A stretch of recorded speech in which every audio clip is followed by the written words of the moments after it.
हरे कृष्णा। सभी भक्तों का स्वागत है आज की भगवत गीता क्लास में। हम मंगलाचरण करते हैं।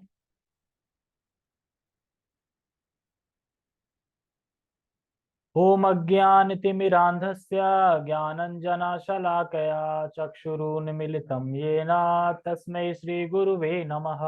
श्रीचैतन्यमनोभीष्टं स्थापितं येन भूतले स्वयं रूपः कदा मह्यं ददाति स्वपदान्तिकम्।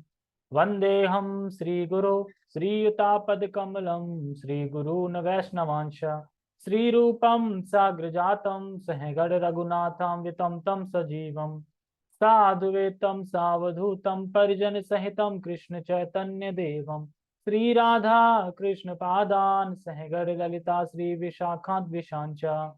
हे कृष्ण करुणा सिंधु दीन बंधु जगतपते गोपेश गोपिका कांता राधा कांता नमस्तुते। तप्त कांचन गौरांगी राधे वृंदावनेश्वरी वृषभानुसुते देवी प्रणमामि हरिप्रिये। वाञ्छाकल्पतरुभ्यश्च कृपा सिन्धुभ्य एव च पतितानां पावनेभ्यो वैष्णवेभ्यो नमो नमः। जय श्री कृष्ण चैतन्य प्रभु नित्यानंद श्री अद्वैत गदाधर श्रीवासादि गौर भक्त वृंदा। हरे कृष्णा कृष्णा कृष्णा हरे हरे हरे राम राम राम हरे हरे। रामाय रामभद्राय रामचंद्राय वेदसे रघुनाथाय नाथाय सीताय पते नमः। नमो विष्णुपादाय कृष्णपृष्ठाय भूतले श्रीमते भक्तिवेदांत स्वामिनि इति नामिने। नमस्ते सारस्वते देवे गौरवाणी प्रचारिणे निर्विशेष शून्यवादी पाश्चात्य देश तारिणे। हरे कृष्णा। ठीक है, तो हम शुरू करते हैं।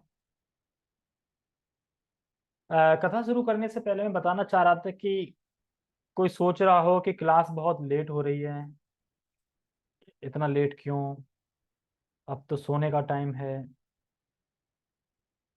तो ऐसे ऐसे इस्कॉन के ग्रुप हैं जिसपे जूम क्लास रात को 10 बजे से होती है। हमारे तो फिर भी इतना लेट नहीं है। और अपने शुभ कृष्णदास प्रभु जी तो खुद ही बता रहे थे कि 9 से क्लास रखते हैं भगवत गीता के लिए, जो कि स्टूडेंट करेंगे। मतलब मैं खाली सुनूंगा, मैं खाली उस पर कमेंट करूंगा वगैरह, लेकिन बाकी वही पढ़ेंगे वही करेंगे। तो कितने बजे से? 9 बजे से। हमारी तो फिर भी पौने 9, साढ़े 8, पौने 9, साढ़े 8 हो जाती है। तो क्योंकि इससे क्या है ना, अगर 9 बजे कथा कर रहे हैं तो उससे ये फायदा है कि सारा काम निपटा निपटू के बस अब कथा सुनो, कथा सुनते सुनते सुन के फिर सो जाओ सीधा, बस कुछ काम नहीं, इस तरीके से। ताकि कथा सुन के सोएंगे तो वही फिर माइंड में घूमेगा घूमेगा, तो और भगवान के प्रति हमारा मन और बढ़ेगा। और मान लो कथा 7 बजे हो रही है, 7 बजे बाद फिर से लग गए खाना पीना इधर उधर, ये वो काम, फिर शाम को सो रहे हैं तो फिर कहाँ से याद रहेगा। तो इसलिए कथा सुनते ही सो जाएं। तो वैसे तो टाइम 8:30 है, लेकिन 8:30 के बाद जब भी लिंक आए तभी ज्वाइन करना है। ओके, तो आज का श्लोक पढ़ते हैं हम। आज के श्लोक में आप भगवान बता रहे हैं कि इस रूप को, जो ये विश्व रूप है, इसको कौन देख सकता है, कौन देखने का योग्य है, क्या योग्यता है विश्व रूप को देखने की। तो योग्यता है भक्ति, यानी भक्ति के बिना इस दिव्य रूप को, इस विश्व रूप को नहीं देख सकते। चाहे वैदिक ज्ञान से, चाहे तपस्या से, और चाहे दान से, चाहे कर्म से, कर्मकांड से, कोई भी साधन नहीं है। जिस साधन में भक्ति नहीं है तो फिर हम हमारे पास योग्यता नहीं है भगवान के विश्व रूप को देखने की। तो किसके पास योग्यता है? जो भक्ति कर रहा है, जिसके पास भक्ति है। तो अर्जुन भक्त थे, और जो देवता वगैरह देख रहे थे वो भक्त थे। यानी जो दैवी गुण से संपन्न होता है, जो भक्त होता है, वही देख सकता है। ठीक है, तो बाकी भगवान क्या समझा रहे हैं तो हम समझने का प्रयास करते हैं। पहले हम श्लोक का उच्चारण करते हैं। ना वेद यज्ञ अध्ययन दान ये, खाना खा के नहीं आए क्या कोई? ना वेद यज्ञ अध्ययन दाने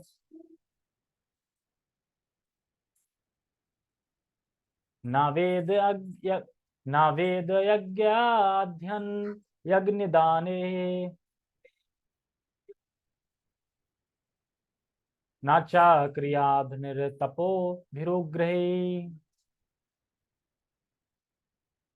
एवं रूपा शक्य अहम नृलोके दृष्टुम त्वदन्येन कुरु प्रवीर न वेद यज्ञाध्ययन अग्निर्दाने न च क्रियाभिर्न तपोभिरुग्रहे एवं रूपः शक्य अहम नृलोके दृष्टुम त्वदन्येन कुरु प्रवीर ना ना ना, नहीं नहीं नहीं, मतलब क्या है? ना वेद, ना यज्ञ, यज्ञ अध्ययन, यानी मतलब कह रहा है ना वेद अध्ययन से, मतलब अध्ययन जुड़ा है इसमें, ना वेद अध्ययन से, ना यज्ञ अध्ययन से, और ना दान, और ना ही दान, दान अध्ययन से, मतलब ना दान से, और ना कर्मकांड से, और ना उग्र तपस्या से। मतलब ये चीजें क्यों बता रहे हैं भगवान? कह रहे हैं कि अगर ये सब में कोई संगलित है, ये सबको कोई कर रहा है, लेकिन भक्ति नहीं है, तो कोई फल नहीं मिलेगा उसको, कोई फायदा नहीं, वो मेरे दर्शन नहीं कर पाता। ठीक है।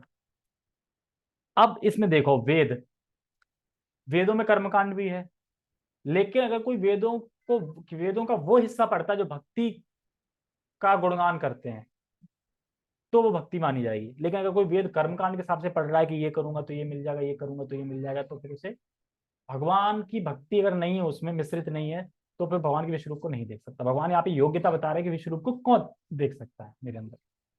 दूसरा क्या है?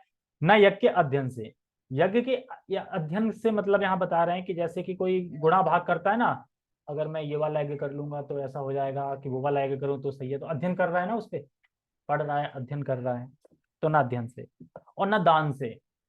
अब मान लो दान दे रहा है, पता नहीं, दान भी कई प्रकार का होता है, 3 प्रकार का दान होता है। जैसे कि एक कथा आती है, कौन थे, नाम क्या था उनका, हाँ, महाराज नृग। महाराज नृग की कथा आती है कि वो छिपकली बन गए थे, और जब छिपकली बन गए थे तो उनको दर्शन देने के लिए स्वयं कृष्ण ने उनको दर्शन दिया। कृष्ण आए थे दर्शन देने के लिए, तब फिर वो मुक्त हो गए थे और चले गए थे वैकुंठ। तो क्यों कृष्ण का दर्शन हुआ, छिपकली छिपकली क्यों बने? बता रहे वो जो राजा थे, बड़ा दानी राजा थे, दान करते थे, बड़ा दानी राजा थे। तो किसी ब्राह्मण को उन्होंने गाय दान दी थी। तो एक्चुअली 2 ब्राह्मण थे, दोनों ब्राह्मणों को, पहले एक ब्राह्मण आया, एक ब्राह्मण को 100 गाय दान दे दी, वो ब्राह्मण चला गया। लेकिन उस 100 गाय में से एक गाय आके वापस आ गई, और उसी के उसमें फिर मिल गई, गौशाला थी। फिर दूसरा ब्राह्मण आया, ब्राह्मण आया, और ब्राह्मण उसको भी 100 दे दी। तो अब जैसे कि मान लो कि अगर 200 गाय हैं, 100 दे दी तो 100 ही तो बची, है ना? तो अब वो ले गया अपनी 100। उसके बाद जो 100 ले गया था, उसने काउंट करी, उसमें एक कम थी। वो कहते हैं राजा एक तो कम है। तो कह रहे बहुत सारी गाय हैं, कोई भी एक ले जाओ। तो कह रहे नहीं, मुझे वही गाय चाहिए जो आपने दान में दी है। इसको बोलते हैं ब्राह्मण। और दूसरा ब्राह्मण कह रहा था तुमने मुझे एक्स्ट्रा क्यों दे दी, मतलब कि उस पे 100 थी, लेकिन एक की गाय आके उसमें मिल गई मान लो। अब वो कह रहा मुझे वही गाय चाहिए जो तुमने दान में दी थी, और जो उसमें मिल गई थी वो उसको दे दी, यानी दान दी हुई गाय उसने दूसरे दान दे दी। ये अपराध हो गया। तो दोनों ब्राह्मण ना गाय छोड़ के चले गए। वो कह रहे भाई तुम एक गाय छोड़ो, तुम और 50 गाय ले जाओ, कि नहीं मुझे वही गाय चाहिए। तो ब्राह्मण का ये कर्तव्य होता है कि उतने में सुखी रहे, जो मिल रहा है उतने में सुखी रहे, ज्यादा टांग न फैलाए। ठीक है। तो उसके बाद फिर उसी की वजह से उन्हें छुपकली बनना पड़ा, मतलब अपराध के वजह से। क्या? हाँ, छुपकली बनना पड़ा। लेकिन भगवान का दर्शन क्यों हुआ? तो बताते एक शुद्ध भक्त उनके पास आया था, उनसे बोलता है कि हे महाजन, हे राजा, मुझे ना एक मंदिर चाहिए अपनी भागवतम रखने के लिए, क्या आप उसकी व्यवस्था कर सकते हैं? तो उस मृग राजा ने उसकी व्यवस्था करी, मंदिर बनवाया जहां उसकी भागवत रखेगी। तो वो बोलता है कि एक दिन आपको कृष्ण के दर्शन, श्री कृष्ण के दर्शन होंगे जरूर। तो यानी वैसे वो बड़ा दानी था, सब कुछ था, लेकिन छुपकली भी बन गया, सब हो गया, लेकिन दर्शन सिर्फ इसीलिए हुए कि शुद्ध भक्त के संपर्क में आया और शुद्ध भक्त ने आशीर्वाद दिया। बहुत सारी है कि जैसे कि अगर हम प्रहलाद महाराज हिरण्यकश्यप को देखें, हिरण्यकश्यप कितनी उग्र तपस्या कर रहा था। ये उग्र तपस्या है ना, उग्र तपस्या मतलब कि जैसे मान लो कि चारों तरफ अग्नि जला के और सर पे अग्नि जला के रख लो और फिर तपस्या करो, उग्र तपस्या नहीं हुई। या फिर सिल्ली पे लेट जाओ ठंडे, उसमें ठंडी में मतलब बर्फ होती है उस पे लेट जाओ, तो ये कैसी तपस्या होगी? उग्र तपस्या होगी। इससे भगवान प्रसन्न होने वाले हैं? अपने शरीर को कष्ट दे के कोई प्रसन्न नहीं होने वाला ना। लेकिन प्रहलाद महाराज ने क्या तपस्या करी थी? कुछ भी नहीं करी थी, सिर्फ एक ही तपस्या करी थी। क्या तपस्या करी थी? गर्भ में क्या तपस्या करी थी? हाँ, एक ही तपस्या करी थी, सिर्फ ये तपस्या करी थी, श्रवण किया था, बस यही तपस्या थी, श्रवण की, ओनली श्रवण। तो देखो भगवान प्राप्त हुए, है ना। तो ऐसे बहुत सारे एग्जाम्पल हैं, तो बता रहे हैं। ठीक है, तो ये चारों चीजें अगर कोई कर भी रहा है तब भी उसे मेरे रूप के दर्शन नहीं होंगे। आगे कह रहे हैं, और कह रहे हैं कि न च क्रियाभरण तपो तपो भी रुग्रे, ये तो पढ़ लिया ना। हाँ, एवं रूपा शक्य अहम नृलोके, यानी इस मनुष्य लोक में मेरे इस रूप को कोई देखने में समर्थ नहीं है। इस विश्व लोक, इस मनुष्य लोक में कोई भी मेरे इस रूप को देखने में समर्थ नहीं है। तो कोई भक्त है ही नहीं ऐसा शुद्ध। अर्जुन थे तो मतलब कहने का ये है कि अर्जुन की कैटेगरी में जो आ रहा है, मतलब जो भक्त हैं वो देख सकते हैं, उनकी योग्यता है वो देख सकते हैं, जो भक्त नहीं है वो नहीं देख सकते, तो समर्थ नहीं है। कैसे समर्थ नहीं है? तो कह रहे हैं ना वेद से, ना यज्ञ से, ना दान से, ना उग्र तपस्या से। आगे कह रहे हैं दृष्टम त्वदन्येन कुरु प्रवीरा, यानी इस मनुष्य लोक में तुम्हारे अलावा और कोई नहीं देख पाया है, क्योंकि तुम मेरे प्रिय भक्त हो। तो देवता भी भक्त थे, इसलिए देवता भी देख पाए। तो यहाँ पे मनुष्य लोक की बात हो रही है, लेकिन देवलोक से जो देवता, स्वर्गलोक, देवलोक में जो देवता वगैरह थे वो भी देख रहे थे। पितामह भीष्म देख रहे थे, क्योंकि भक्त थे। तो जो भक्त थे वो देख सकते थे, और जो भक्त नहीं वो नहीं देख सकते। यानी अगर कोई श्री कृष्ण की भक्ति नहीं कर रहा है और कितना भी तपस्या कर रहा है, कुछ भी कर रहा है, कि बोले भी अरे मैंने दर्शन किए विश्व रूप के भगवान के, तो मतलब वो झूठ बोल रहा है। क्यों झूठ बोल रहा है? क्योंकि श्री कृष्ण की भक्ति नहीं करी। तो भगवान कह रहे हैं ना, जब तक कोई श्री कृष्ण की भक्ति नहीं करेगा, विश्व रूप का देखने का पात्र नहीं है, वो नहीं देख सकता। और वो बोल रहा है तो झूठ बोल रहा है। ये गीता से पता चल रहा है सीधा सीधा, कि अगर कोई बोल भी रहा है तो झूठ बोल रहा है। जैसे बहुत से होते हैं ना कि श्री कृष्ण विष्णु की भक्ति नहीं कर रहे हैं, बाकी सब कर रहे हैं, वो बोले तो वो झूठ बोल रहे हैं। जैसे कि भगवान कह रहे हैं कि ना वेद से, ना यज्ञ से, ना दान से, ना उग्र तपस्या से, ना ना ना। अगर बोल रहे हैं नहीं इससे नहीं ऐसे नहीं, तो इसका मतलब कोई तरीका है जिससे है। भगवान कह रहे हैं मेरे इस विश्व रूप को नहीं नहीं देख सकते, तो मतलब ऐसे नहीं देख सकते था ना, इन इन चीजों से नहीं देख सकते। यानी इन चीजों से नहीं देख सकते, यानी कोई तो चीज है जिससे हम देख सकते हैं। जैसे मैं बोलूँ ना ऐसे नहीं बजाते, तो इसका मतलब क्या है? कैसे बजाते हैं आगे ना। तो ऐसे ही ऐसे नहीं देख सकते, तो कैसे देख सकते हैं? भक्ति करके, एकमात्र भक्ति करके देख सकते हैं। तो किस किस को देखना है भगवान का विश्व रूप? देखना है कैसे? एक बात बताओ, जो विश्व रूप अगर मान लो कोई देख रहा है, तो सोचो वो कितना उन्नत होगा, तब देख पा रहा है। भगवान कह रहे हैं ना भक्ति के बिना नहीं देख सकते। और कह रहे हैं कि देखो जो असुर है, नास्तिक हैं, जो भगवान की भक्ति नहीं कर रहे, वो देखने के योग्य नहीं, वो देख नहीं सकते।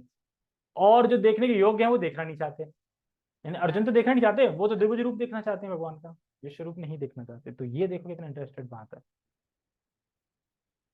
जैसे कि भगवान भागवतम में 3:16 में विष्णु भगवान, श्री विष्णु भगवान स्वयं बोल रहे हैं, स्वयं क्या बोल रहे हैं? गाय ब्राह्मण वैष्णव ये मेरे तनु है। तनु मतलब मेरे शरीर है। यानी अगर उनकी कोई सेवा करता है तो साक्षात मेरी सेवा कर रहा है। इसलिए कहते हैं ना ब्राह्मण को खिलाना चाहिए। तो ब्राह्मण को खिलाना मतलब किसको खिला रहे हैं? भगवान को खिला रहे हैं। अगर हम भक्त या वैष्णवों की सेवा कर रहे हैं तो किसकी सेवा कर रहे हैं? भगवान की सेवा कर रहे हैं। वो भगवान की सेवा की बराबर है, क्योंकि वो शरीर ही है उनके, एक तरीके से समझना चाहिए। ठीक है, तो और अध्ययन करने से कोई फायदा नहीं है अगर उनमें भक्ति नहीं है। मान लो कि इन चार चीजों को अध्ययन कर रहा है खूब सही से, लेकिन भक्ति नहीं है, तो कोई फायदा नहीं है।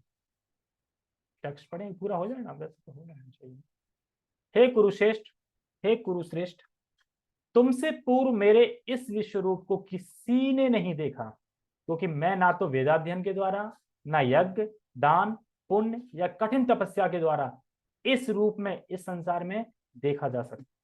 मतलब इन इन चीजों से मैं इस संसार में, इस रूप में नहीं देखा जा सकता।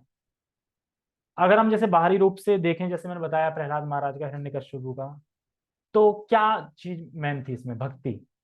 भक्ति तो मेन थी, क्योंकि शुद्ध भक्त का संपर्क हुआ। संपर्क भी कैसे हुआ? ना उनने देखा ना उनने देखा, वो तो घर में थे और नारद से ज्ञान लिया, सुन रहे थे खाली। तो इतना हाई फाई मतलब है कि अगर दूर से भी सुन लो उससे भी इतना असर हो जाता है। तो सोचो अगर संपर्क में आ गए किसी शुद्ध भक्त के, तो क्यों नहीं। जैसे कि आज मैं देख रहा था मायापुर की वो चालू हो गई है, आज फर्स्ट डे था परिक्रमा, याद है कैसे कैसे करी थी। और वही प्रभु जी हैं जो ऐसे बोलते थे ना करते थे ना, वही बोल रहे थे। वृंदावन भी दिखाई दिए। हाँ वो वृंदावन में भी थे, यहाँ भी तो थे, अपने स्टॉक कैलाश में भी थे एक बार। हाँ वो लेक्चर भी दिया था उन्होंने। हाँ ये नहीं पता कहाँ का है, लेकिन बता रहे थे कि अब बता रहे हैं कि वो ऐसा करके परिक्रमा हो रही है कि जाएंगे वहीं रुकेंगे, वहीं मतलब वापस टेम्पल नहीं आएंगे, वहीं रुक के वहीं सब कुछ व्यवस्था, फिर आगे से वहीं ऐसे 7 दिन। हाँ क्योंकि अभी मेला कीर्तन चल रहा था, मेला कीर्तन हो गया शायद खत्म, अब परिक्रमा स्टार्ट हो गई। तो अभी सब गंगा नदी के किनारे बैठ के कथा हो रही थी, मतलब सुबह हो रही होगी मॉर्निंग में, क्योंकि वहां पे धुंध सी छाई रहती है ना, कोहरा सा, सो ठंडी सी रहती है वहां पे, क्योंकि मौसम साफ है एकदम और नदी है बगल में गंगा, तो कितना अच्छा लगता है वहाँ, है ना। और नारियल के पेड़ हैं बहुत सारे, नारियल पियो वहाँ पे, पानी को, केले के पेड़ हैं बहुत, हरे केले मिलते हैं वहाँ पे मायापुर धाम में, हरे केले मिलते हैं, होते मीठे हैं बहुत, ये अचंभा है। यहाँ हरे केले देखो कैसे होते हैं, कच्चे। और वहाँ हरे मतलब वहां दिखने में तो हरे कच्चे लग रहे हैं, पर उसे छीलो तो मीठे हैं। खाए थे तुमने? क्यों? तो यार इतने में याद, तुम्हें मायापुर का याद भूल रही है, तुम्हें तुम्हें याद है कि केला मिला था? बता कहाँ मिला था केला, मतलब केला मिला था, और जो वो था ना, चूड़ा बोलते हैं, क्या बोलते हैं, चूड़ा था, और उसके अंदर वो पान, वो वैसी सब्जी थी टमाटर टाइप की पतली, जो उसमें डाली थी, बड़ा स्वाद लग रही थी, और एक गुलाब जामुन भी मिला था वहाँ, वहीं मिला था। बताओ कौन से दिन? ये कौन से दिन? उस दिन मिला था जिस दिन परिक्रमा जल्दी हो गई थी, जिस दिन हम गंगा नदी से स्नान करके आए थे। स्नान का याद है? अब मायापुर धाम की जब बात खुल जाए तो फिर अब नहीं, इससे ये है कि जाने का मन तो है, तो गंगा में नहाए थे, और विज्ञान विहारी प्रभु जी कितने, विज्ञान विहारी प्रभु जी डर रहे थे, कौन डर रहे थे? हाँ वही डर रहे थे ऐसे करके, उस पानी उल्ला रहा उनपे, और रसराज प्रभु जी तो एकदम नहा रहे थे ऐसे करके, सब लोग बताओ एकदम चमक ही अलग है। अब अपने दो डूब गए थे, अब वो डूब गए थे, उसमें लिखा है ना कि इससे उधर नहीं जाना है, और जाओगे यार गंगा में डूबे तो उद्धार तो होगा ही है, लेकिन ऐसे करना नहीं चाहिए। ठीक है आगे बढ़ते हैं। तो मैं क्या कह रहा था, हाँ तो इस रूप को नहीं देख सकते, कौन नहीं देख सकते? वेद, जो वेद अध्ययन से, जिसमें भगवान की भक्ति नहीं है, वो नहीं देख सकते। तो भगवान की प्राप्ति भगवत भक्त के आशीर्वाद से होती है। जब तक भगवान के भक्त का आशीर्वाद नहीं मिलेगा, अगर मान लो कोई शुद्ध भक्त आशीर्वाद दे देना, उसका हमने कोई सेवा कर दी, उसने आशीर्वाद दे दिया कि तुम एक दिन भक्ति में जरूर जुड़ोगे, तो वो 100% जुड़ेगा। जैसे प्रभुपाद जी ने एक देखा था, एक लड़के को बहुत अच्छा था, काश की ये भक्ति में आ गया, और वो भक्ति में आ गया, वो सिर्फ बोलने से। सोचो कैसे। ठीक है, जैसे कि एक एग्जांपल देते हैं, सोने को शुद्ध कैसे किया जाता है? इसी तरीके से हम शुद्ध होकर भगवान के विश्व रूप का दर्शन कैसे कर सकते हैं? भक्ति से ही, और कोई नहीं है। जैसे ना ना ना ना आया ना, हर चीज पुष्ट करना हो तो 3 बार चीज बोली जाती है, जैसे ना धनम ना जनम ना सुंदरी, 3 बार ना आया। हरेर नाम हरेर नाम हरेर नाम केवलम, कलो नास्तेव नास्तेव नास्तेव गतिरन्यथा, ठोका मतलब पुष्टि। तो इस तरीके से बता रहे हैं कि यह तात्पर्य।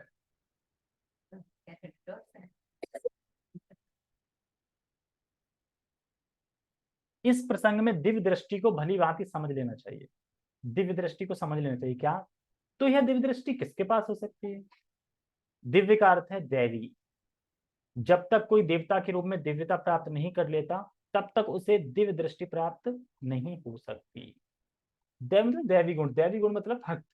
ठीक है, एक असुर होता है एक देव होता है, देवी गुण वाला एक असुर वाला। असुर तो नास्तिक हो गए, नास्तिक असुर राक्षस ये सब, और देवी गुण वाले मतलब जो देवता, जो भगवान के भक्त है, देवी गुण में आते हैं सारे। तो इसलिए बता रहे हैं यहाँ पे कि हो सकती है, तो जो भगवान आगे आएगा इसमें। और फिर कोई कहे देवता कौन है? आपने बोला दैवी गुण, मतलब दैवी दृष्टि, तो ये देवता कौन है? तो बता रहे हैं वैदिक शास्त्रों के का कथन है कि जो भगवान विष्णु के भक्त हैं वे देवता। अब हमें छोटी बात लग रही होगी लेकिन बहुत बड़ी बात है। जो विष्णु के भक्त हैं वही देवता हैं, और जो विष्णु के भक्त नहीं है वो असुर हैं। यानी अगर अब कोई काली माँ की पूजा कर रहा है या फलाना फलाना किसी भी देवता की खूब भक्ति कर रहा है, पूजा कर रहा है, तो वो क्या कहलाएगा? असुर ही कहलाएगा। कैसे? एग्जाम्पल, जैसे मान लो शिव की भक्ति बहुत करी थी रावण ने, लेकिन कहलाया क्या? असुर। और भस्मासुर ने खूब भक्ति करी थी शिव की, कहलाया क्या? असुर। और हिरण्यकश्यप ने ब्रह्मा की खूब भक्ति करी थी, खूब तपस्या कर प्रसन्न किया, क्या कहलाया? असुर। लेकिन ऐसा कोई एक सिंगल एग्जांपल नहीं मिलता कि जिसने विष्णु की भक्ति करी हो वो असुर कहलाया हो। क्योंकि विष्णु की भक्ति कोई करेगा तो अगर वो इस मंशा से भी कर रहा होगा कि मैं ये करूंगा वो करूंगा, वो सब साफ हो जाएगा, धुल जाएगा, हृदय शुद्ध हो जाएगा, भक्त बन जाएगा। वो कहने का मतलब ये है। अगर कोई हरे कृष्णा कर मैं एक महीने एक साल में हरे कृष्णा करूंगा, और फिर जब मुझ में तेज आ जाएगा, ताकत आ जाएगी, फिर मैं पाऊंगा या फिर मैं देखूंगा, वो आके फिर रह ही जाएगा, आके का वो बदल ही जाएगा। बिल्कुल। तो जो भगवान विष्णु के भक्त हैं वे देवता हैं, और जो नहीं है वो असुर हैं। बहुत कठिन बात है। ठीक है, क्या कह रहे हैं? विष्णु भक्ता स्मृता देवा। जो नास्तिक हैं अर्थात जो विष्णु में विश्वास नहीं करते या जो कृष्ण को निर्विशेष अंश को परमेश्वर मानते हैं, उन्हें यह दिव्य दृष्टि प्राप्त नहीं हो सकती। यानी जो भगवान को नहीं मानते हैं और जो कृष्ण को निराकार मानते हैं, उन्हें यह दिव्य दृष्टि प्राप्त नहीं हो सकती। लिखा है ना, निर्विशेष मानते हैं। ऐसा संभव नहीं है कि कृष्ण का विरोध करके कोई दिव्य दृष्टि भी प्राप्त कर सके। ऐसा नहीं है कि कोई कृष्ण का विरोध करके दिव्य दृष्टि भी प्राप्त कर सके।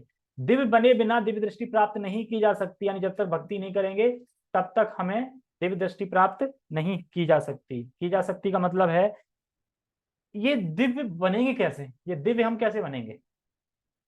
है? कैसे बनेंगे दिव्य? जैसे कि अद्वैताचार्य ने भी विश्व रूप देखा।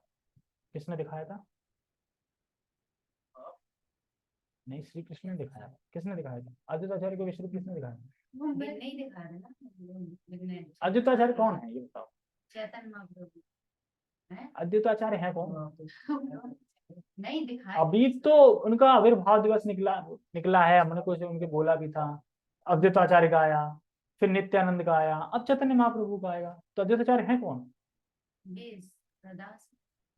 सदाशिव और महाविष्णु। ठीक है, और अद्वैताचार्य ने ही प्रार्थना करी थी कि भगवान आप आओ, वो आए थे।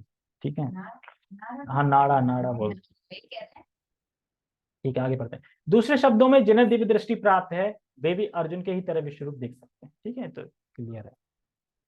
भगवत गीता में विश्वरूप का विवरण है। यद्यपि अर्जुन के पूर्व वह विवरण अज्ञात था, किंतु इस घटना के बाद अब विश्वरूप का कुछ अनुमान लगाया जा सकता है। जो लोग सचमुच ही दिव्य हैं वे भगवान के विश्वरूप को देख सकते हैं, किंतु कृष्ण का शुद्ध भक्त बने बिना कोई दिव्य नहीं बन सकता। क्या कह रहे हैं? कृष्ण की शुद्ध भक्त बने बिना कोई दिव्य नहीं बन सकता। यानी दिव्य बनेंगे तो विश्वरूप दिखेगा। और दिव्य कैसे बनेंगे? कृष्ण भक्त का मतलब कृष्ण के श्री कृष्ण का शुद्ध भक्त बनेंगे तो। किंतु जो भक्त सचमुच दिव्य प्रकृति के हैं और जिन्हें दिव्य दृष्टि प्राप्त है वे भगवान के विश्वरूप का दर्शन करने के लिए उत्सुक नहीं रहते। आ गया ना क्या कहना है? कितनी अच्छी बात है। जो दिव्य नहीं है वह देख नहीं सकता, और जो दिव्य है वो देखना नहीं चाहते। यानी बहुत भक्त सिर्फ द्विभुज रूप देखना चाहता है, भगवान का विश्व रूप में कोई इंटरेस्ट नहीं रखता। लेकिन क्यों देखता है? स्थापित करने के लिए जगत में कि कृष्ण ही भगवान है। जैसा कि पिछले श्लोक में कहा गया है, अर्जुन ने कृष्ण के चतुर्भुजी रूप विष्णु रूप को देखना चाहा, क्योंकि विश्व रूप को देखकर वह सचमुच भयभीत हो उठा था। तो अगले श्लोक में भगवान कहेंगे ठीक है मैं अपना रूप समेट रहा हूं। ठीक है, इस श्लोक में कुछ महत्वपूर्ण शब्द है। यथा वेद यज्ञाध्ययन, मतलब वेद अध्ययन से, वेद अध्ययन मतलब जो वेदांत तथा यज्ञानुष्ठानों से संबंधित विषयों के अध्ययन का निर्देश करता है। प्रभुपाद जी समरी करके बता रहे हैं, जैसे वेद अध्ययन से नहीं समझ सकते, यज्ञ से नहीं समझ सकते, दान से नहीं समझ सकते, तपस्या से नहीं समझ सकते, सब बता रहे हैं। ठीक है, तो इसमें कुछ वो नहीं। वेदों का अर्थ है समस्त प्रकार का वैदिक साहित्य। यथा चारों वेद क्या है? ऋग्वेद, यजुर्वेद और साम तथा अथर्ववेद। एवं 18 पुराण, सारे उपनिषद तथा वेदांत सूत्र। यानी अगर भागवतम का भी हम किसी निर्विशेषवादी से अध्ययन करते हैं तो भागवत भी कोई फल नहीं देगा। जैसे कि चैतन्य महाप्रभु लीला में जो थे ना देवानंद पंडित, क्या कहते हैं महाप्रभु, मैं तो तेरी भागवत फाड़ दूंगा। क्यों? क्योंकि वो पता नहीं निराकार बता रहा था, क्या बता रहा था, भक्ति नहीं थी, भक्त नहीं था, इसलिए। तो वही बता रहे हैं। इसी प्रकार यज्ञ विधि के अध्ययन करने के अनेक सूत्र हैं, कल्प सूत्र तथा मीमांसा सूत्र। मतलब जो यज्ञ करते हैं ना, तो यज्ञ करने का भी ना, कैसे यज्ञ करना चाहिए, कौन सा यज्ञ, मीमांसा है या फिर अग्निहोत्र यज्ञ वगैरह, बहुत सारे यज्ञ होते हैं। और दान, दान भी होता है। सुपात्र को दान देने का अर्थ से आया है जैसे वे लोग जो भगवान की दिव्य प्रेम भक्ति में लगे रहते हैं, यथा ब्राह्मण तथा वैष्णव। तो यहाँ पे इसलिए बता रहे हैं कि अगर तुम वैष्णव ब्राह्मण को भी दान देते हो लेकिन भोग में लिप्त हो तो भी फल नहीं मिलेगा। अरे तुम अगर भोग में लिप्त हो फिर दान दे रहे हो तो फिर भगवान की भक्ति कैसे मिल जाएगी, कैसे तुम प्राप्त हो जाएंगे? विश्व रूप नहीं देखेगा अगर भोग में लिप्त हो तो भोग से तुम्हें वैरक्त होना ही पड़ेगा, कोशिश तो करनी पड़ेगी। इसी प्रकार क्रिया भी शब्द अग्निहोत्र के लिए है और विभिन्न वर्णों के क्रमों का सूचक है। अग्निहोत्र यज्ञ बोलता है जैसे कि जो 4-5 यज्ञ होते हैं ना, अग्निहोत्र यज्ञ मतलब कि 5 प्रकार के यज्ञ होते हैं, उसे अग्निहोत्र यज्ञ कहते हैं। जैसे कि उसमें चक्र बताया गया था, एक पूरा चक्र बताया, वर्षा होती है, वर्षा से ये होता है, वर्णाश्रम का गोल चक्कर बताया गया था। शारीरिक कष्टों को स्वेच्छा से अंगीकार करना तपस्या है। जो मैंने बताया ना, तपस्या, कोई आग लगा के तपस्या कर रहा है, कोई ठंडे पानी में बैठ के तपस्या कर रहा है, तो ये सब उग्र तपस्या आती है, प्रभुपाद जी बता रहे हैं। इस तरह मनुष्य भले ही इस कार्य में तपस्या, दान, वेदाध्ययन आदि को करे, किंतु जब तक अर्जुन की भांति भक्त नहीं होता तब तक वह विश्व रूप का दर्शन नहीं कर सकता। आ गया ना, प्रभुपाद जी ने पूरे समझी करके बता दिया। तो भक्तों को दान देकर भी भगवान की प्राप्ति नहीं होती, क्या पता वो भोगों में आ सकते हैं, इसलिए। और आगे कह रहे हैं, निर्विशेषवादी भी कल्पना करते रहते हैं कि वे भगवान के विश्व रूप का दर्शन कर रहे हैं, किंतु भगवत गीता से हम जानते हैं कि निर्विशेषवादी भक्त नहीं है। निर्विशेषवादी कहते हैं हम विश्व रूप का दर्शन कर रहे हैं, लेकिन हम भगवत गीता से क्या समझ रहे हैं कि वो नहीं कर रहे हैं, क्योंकि वो कृष्ण के भक्त नहीं है। भक्त होते तो कर रहे होते, भक्त नहीं है तो फिर नहीं कर रहे। फलतः वे भगवान के विश्व रूप को नहीं देख पाते। ऐसे अनेक पुरुष हैं जो अवतारों की सृष्टि करते हैं, वे झूठे ही सामान्य व्यक्ति को अवतार मानते हैं, किंतु यह मूर्खता है। जैसे एक है ना, परम किसकी वो संस्था है, हम बोरी 15 दिन बोरी पहन लो भगवान दिखा देंगे, वृंदावन की है कौन भगवान ये नहीं पता, तो क्या दिखा दोगे, कोई भी दिखा दो ये भगवान, हम कैसे मान लेंगे? तो वही है, ऐसे हैं बहुत। हमें तो भगवत गीता का अनुसरण करना चाहिए, अन्यथा पूर्ण आध्यात्मिक ज्ञान प्राप्ति की कोई संभावना नहीं।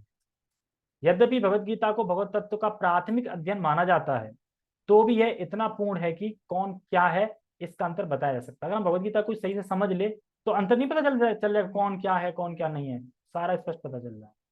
छद्म अवतार के समर्थक यह कह सकते